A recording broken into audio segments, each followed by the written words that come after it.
Hi, hello, howdy. So I just got back from my trip to Duke University, and some people were interested in me documenting the process, as well as I just kind of wanted something to keep because this is a unique situation. There's not a lot of people out there who might be in this particular point in their life and document it. So for anybody who's interested, especially in science or how medical studies go, especially for rare diseases, this might be interesting. If not, that's fine. Who cares? You don't have to watch it. But just a little bit about myself for those who don't know. I go by Fall from Grace Cosplay online. I'm an Orlando-based cosplayer who is very passionate about inclusion and diversity and accessibility because I myself am disabled. I have a rare vision loss condition called Stargardt's disease. It is a rare form of juvenile macular degeneration.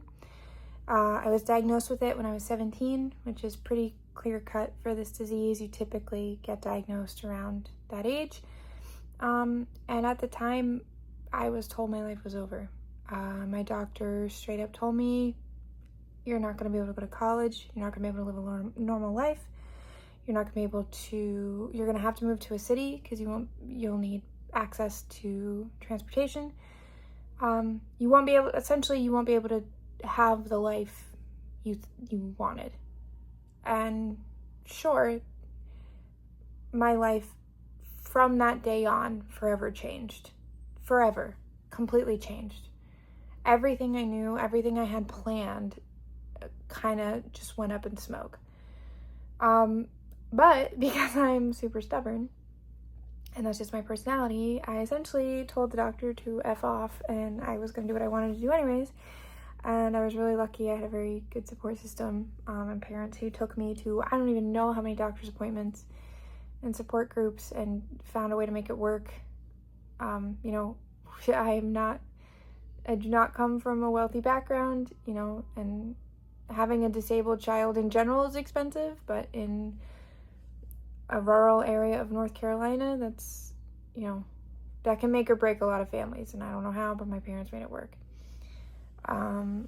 And then I was able to get into my number one college that I wanted to get into, and I got practically a full ride because of my disability, and wanting to encourage students with disabilities to go to college because we're told things like that. But anyways, 13 years later, I get a call. My eyesight's getting worse, but my doctor called me saying that there were clinical trials that I might qualify for. I fly up to Duke from Orlando, because now at this point I'm living in Orlando. Yes, my eyesight is getting worse. If people want, I can do a whole separate video on Stargardt's disease itself and how it works, but essentially I'm losing my central vision. And that blind spot gets bigger and bigger until, and every patient, it's different too, so that's what's also hard. Like, I know some people who plateau. I've only met about five people with my disease, but in general, like, I've heard of some people who plateau at a certain age, and then some people who go almost completely blind. So it's really, really hard to predict what your life is going to be like, and for somebody like me, that's hard. But anyways, so I get a call. I go up and get some testing, and I hear about these two studies. One called Polaris, which is essentially just a 2-year natural history study, which follows Stargardt's patients for up to 2 years to see how the disease affects them over time. And then comparing between patients, because again, everybody's different. So how I'll be in 2 years could be completely different than somebody else. And then there's a sister study to it where 75% of people from the Polaris study will get offered a, I don't want to say experimental treatment, but a clinical trial treatment for gene therapy, because this is a genetic disease. It's not like I can't just wear glasses and, fix it. That's not how it works. It's my retina, it's my macula, it's not the front of my eye. And glasses don't fix damage. So, and essentially it's gene therapy injected into the retina, and I won't gain vision I lost, but it'll hopefully stop it from getting worse. So I get my genetic swab done because I have to make sure that it is, without a doubt, Stargardt's disease, even though I did get genetic testing done 13 years ago to confirm it. But, you know, science has come so far, especially in the genetic testing space. So I needed to prove without a shadow of a doubt that it is Stargardt's disease and there's not any other retinal diseases that could be causing what's going on, because then that would exclude me from the study. The first genetic testing came back as inconclusive. So essentially, it showed the 2 mutations on my gene, because I'm an overachiever, I have the more aggressive form of my disease. So I have multiple mutations on that gene, not just, you know, the straightforward one. So, but one of those anomalies, they couldn't quite determine if it was pathogenic to my disease. So I obviously was very upset, because it was, again, like having stuff yanked away from me again. After you're told for so long there's no hope, and then maybe there is hope, and then there's not. Anyways, but my gene therapist was awesome, and she found another company that would run my genetics again, and they're more used to dealing with my disease and knowing exactly what those anomalies are on the gene mutations and stuff. And so I did that, and it came back as, yes, you definitely, without a shadow of a doubt, this is the disease you have. You don't have any other retinal diseases that are pathogenic to this, like, so nothing else that would be causing this as well. I found out I have some other random retinal diseases, but they have nothing, they're like inconsequential to my life. They're like nothing really. Like, one is maybe I might get a detached retina one day, or like the people with this are more like, I don't know, nothing related to Stargardt's disease. So I was in the trial. I was like, oh my God. So then I had to go up back to Duke. Okay, I just woke up and got dressed to go today. The appointment is at 8.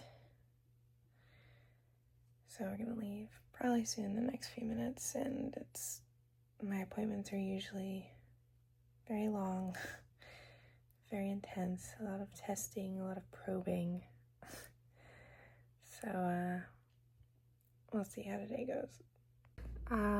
And do my initial screening, and whenever I go to the hospital, I never know how long my day is going to be. I've been there like 8 hours before getting tests done. It's a very, very intense day. I've had electrodes in my eyes. I've had wires in my eyes. I've had like, especially if you hate eyeball stuff, imagine some of the worst things you can have done to your eyeballs. I probably haven't had it done to me. I always joke that I need to get a lab rat tattooed somewhere on my body. So I went up, I did my screening. Information here. I am exhausted. Gotten my visual field test done, but I have to redo it because my left eye kept having trouble finding the fixation point. Problem is, the middle of my eye is completely black, so when they ask me to look forward and look at something, I can't really do that well, so it's really hard. They drew blood, did normal visual acuity tests,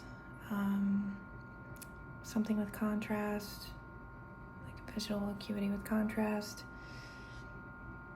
Yeah, so I'm really tired, but I think we've been at it for a couple hours now.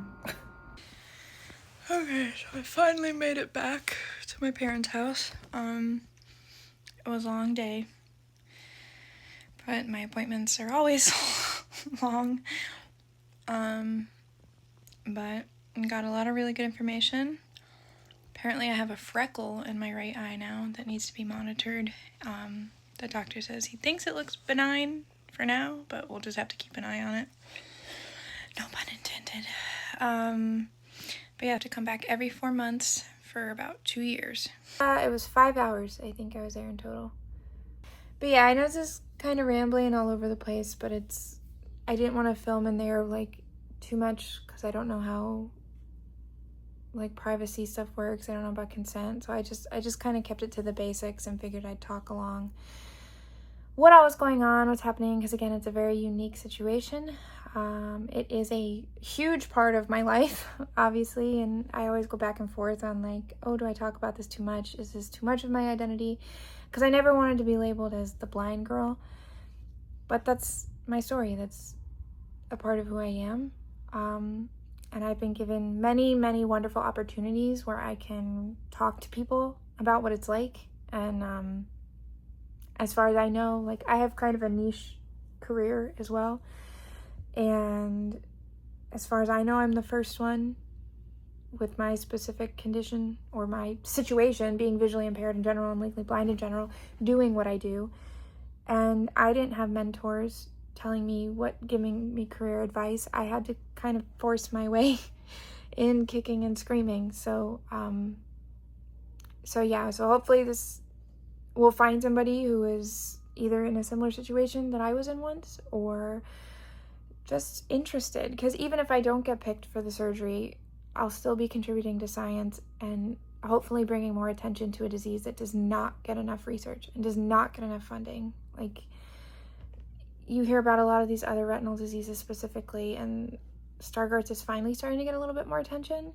But for a while, there was like, it was, I would go to eye doctors and they had to Google what I had. Like, they didn't know, So it's a very isolating disease and situation in general. Your caregivers are your world. Like, I have the most supportive husband in the world. I call him my seeing eye husband. But, I would not be able to function a lot of my life without him. And my other support system in general, but him in particular, he has to take on a lot and sacrifice a lot to just help me out. I can't drive at night. I'm still able to drive, but with restrictions. And one day I'm going to lose that as well. So it's just like a lot of mental stuff too, on top of the physical. But when you have a degenerative disease, it's always the fear of not if, but when is this going to happen to me? And when will that when be? Does that make sense? Like, it could be 2 years from now, it could be 10 years from now. I do not know. And so I'm just trying to shed light on how important gene therapy is. Specifically, it gets very politicized, but stem cell research and gene therapy is life-changing. Like, this could literally change my life and my future forever.